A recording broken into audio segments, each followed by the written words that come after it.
Allow yourself no retreat. A long while ago, a great warrior faced a situation in which he had to make a decision that ensured his success on the battlefield. He was about to send his armies against a powerful foe whose men outnumbered his. He loaded his soldiers into boats, sailed to the enemy's country, and unloaded the soldiers and equipment. Then he gave the order to burn the ships that had carried them. Addressing his men before the first battle, he said, "You see the boats going up in smoke. That means we cannot leave these shores alive unless we win. We now have no choice. We win or we perish." They won.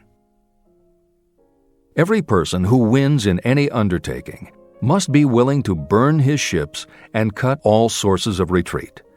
That is the only way you can be sure of maintaining the state of mind known as a burning desire to win. It is essential to success. The morning after the Great Chicago Fire, a group of merchants stood on State Street, looking at the smoking remains of what had been their stores. They went into a conference to decide if they would try to rebuild or if they would leave Chicago and start over in a more promising section of the country. They decided to leave, all except one. The merchant who decided to stay and rebuild pointed a finger at the remains of his store and said, "Gentlemen, on that very spot I will build the world's greatest store, no matter how many times it may burn down." That was in 1871. The store was built. It still stands there today. The Marshall Field's department store is a towering monument to the power of that state of mind known as a burning desire. The easy thing would have been for Marshall Field to do exactly what his fellow merchants did. When the going was hard and the future looked dismal, they pulled up and went where the going seemed easier. Mark well this difference between Marshall Field and the other merchants. It is that difference which distinguishes those who succeed from those who fail. Every human being old enough to understand the value of money wishes for it, but wishing will not bring riches. Desiring riches, with a state of mind that becomes an obsession, then planning definite ways and means to acquire riches, and backing those plans with persistence, a persistence which does not recognize failure. That's what will bring riches.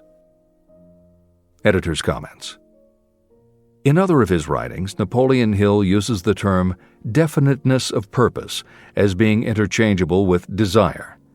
The following explanation is adapted from the Napoleon Hill Foundation's book, Believe and Achieve. Desire, or definiteness of purpose, is more than goal setting. In simplest terms, your desire is your roadmap to achieving an overall career objective. Your goals represent specific steps along the way. Having a desire, or definiteness of purpose for your life, has a synergistic effect on your ability to achieve your goals. As you become better at what you do, you devote all of your resources toward reaching your objective. You become more alert to opportunities, and you reach decisions more quickly. Every action you take ultimately boils down to the question, will this goal help me reach my desire, my overall objective, or won't it? Your purpose will become your life.